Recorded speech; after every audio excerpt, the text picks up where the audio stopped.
मंगल हुए नीच के। नवग्रहों में सेनापति मंगल 4 अप्रैल को अपनी राशि का परिवर्तन करने जा रहे हैं तथा वर्तमान मिथुन राशि को छोड़कर कर्क राशि में प्रवेश करेंगे। क्योंकि कर्क राशि मंगल की नीच राशि है, इस प्रकार से मंगल अपनी नीच राशि में गोचर करना प्रारंभ करने वाले हैं। 4 अप्रैल को प्रारंभ होकर इनका गोचर काल 8 जून तक चलने वाला है।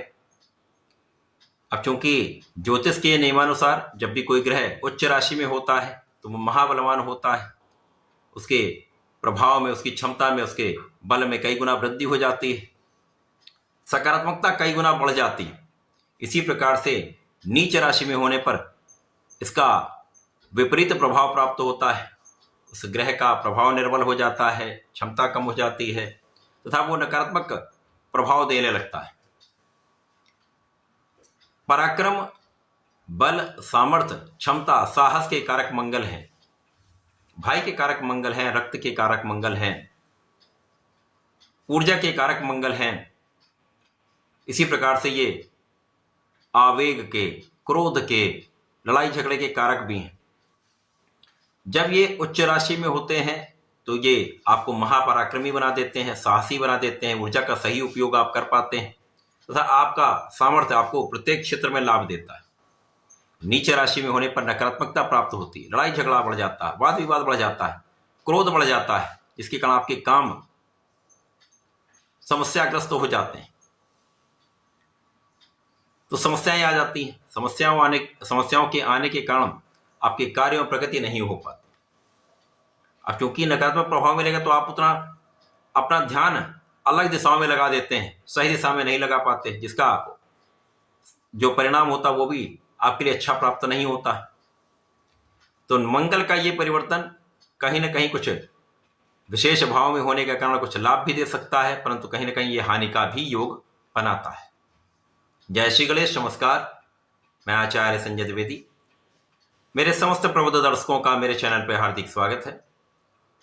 प्रिय दर्शकों, आज मैं कुंभ राशि का मंगल के राशि परिवर्तन का किस प्रकार का परिणाम कुंभ राशि के जातकों को प्राप्त होने वाला है, इस पूरे समय में मंगल आपको लाभ देने जा रहे हैं अथवा कहीं पर कुछ समस्या दे सकते हैं।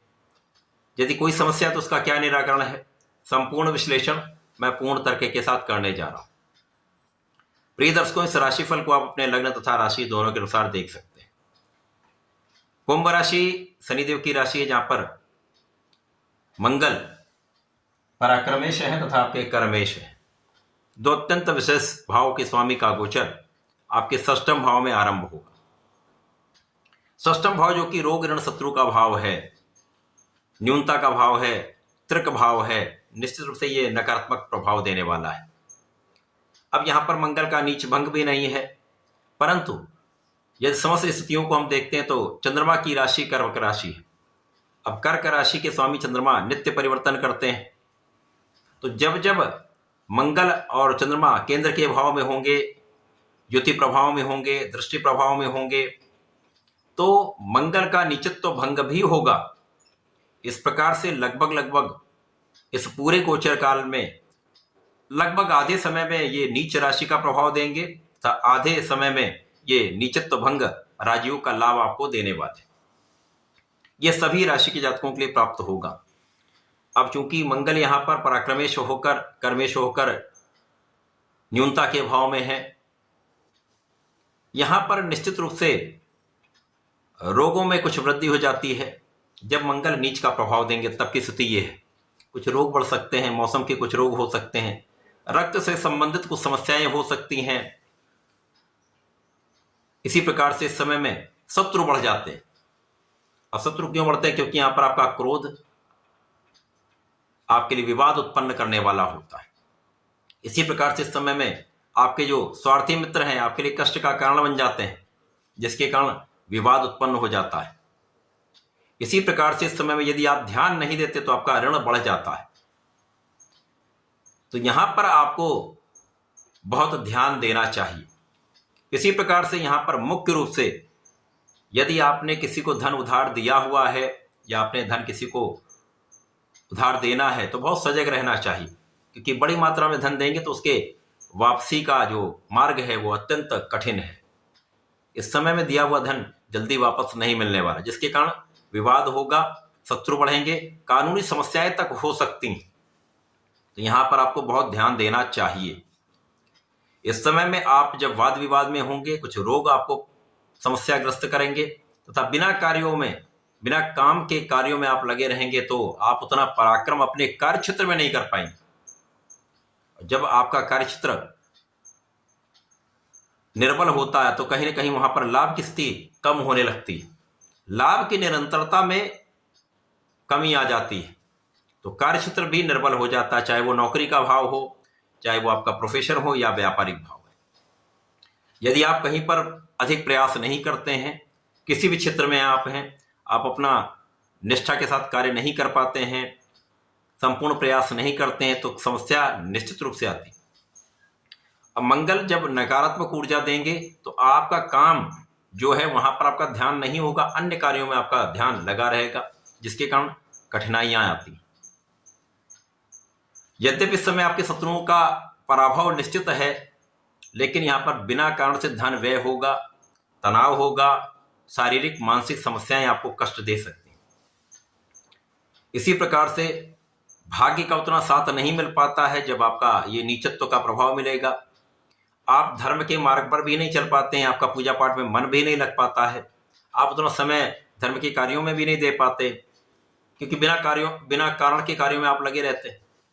इसी प्रकार से यहां पर आपका क्रोध बढ़ाव होता है, जल्दीबाजी में आप कोई कार्य करना चाहते हैं, आवेग में आकर कुछ कार्य करते हैं तो समस्याएं 100% होती हैं। इसी प्रकार से आप अपनी ऊर्जा को वेस्ट कर देते हैं। परंतु जब ये नीचत्व भंग हो जाएगा तो एक राजयोग बन जाएगा।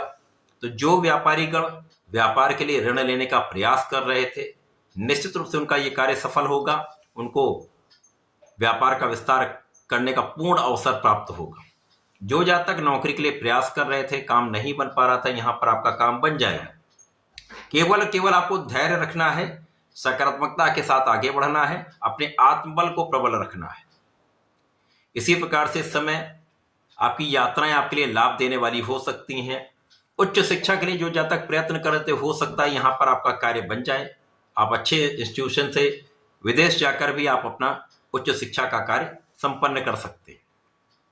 इस समय में जैसे आपका नीच भंग होगा तो आपका पूजा पाठ में भी मन लगेगा, धर्म के मार्ग पर आप चल पाएंगे, पिता का सहयोग मिलेगा तथा यहां पर आपका लग्न प्रबल हो जाएगा। अब क्योंकि यहां पर आप जब धैर्य रखेंगे तो जल्दीबाजी में कोई कार्य नहीं करेंगे। जब आप जल्दीबाजी में कोई कार्य नहीं करते, आवेश में आकर कोई कार्य नहीं करते, तो आपकी एनर्जी वेस्ट नहीं होती तथा आप अपनी ऊर्जा का सही उपयोग सही दिशा में करके लाभ ले पाते हैं। तो फिर आपका परिश्रम भी श्रेष्ठ हो जाता है, आपका भाग्य भी साथ देता है। आप उन स्थितियों में, कठिन स्थितियों में भी आप लाभ लेने लगते हैं, क्योंकि आप संपूर्ण प्रयास कर पाते हैं। आप जब संपूर्ण प्रयास करेंगे तो स्थितियां आपके पक्ष में होने लगती हैं तथा इस समय का आप उपयोग संपूर्ण रूप से कर पाते हैं। तो ये पूरा मंगल का गोचर काल नीच राशि में होते हुए भी कुछ अच्छे प्रभाव देने वाला है। यदि आप ध्यान दे देंगे, सावधानी रखेंगे, तो समस्याएं कम से कम होंगी, लाभ अधिक होगा। इस पूरे समय में आपको संकर मोचन की शरण में रहना चाहिए। ओम हाम हनुमते नमः का 27 बार जप नित्य करना चाहिए। दीन दयाल विरत संभारी हरऊन आत्मम संकट भारी 108 बार यदि आप नित्य जप कर लेते हैं, कोई संकट आपके पास नहीं आ सकता। कोई भी संकट होगा न्यून हो जाएगा, आप उससे आसानी से पार पा लेंगे। तो ऐसा करके इसका लाभ लें। धन्यवाद, नमस्कार।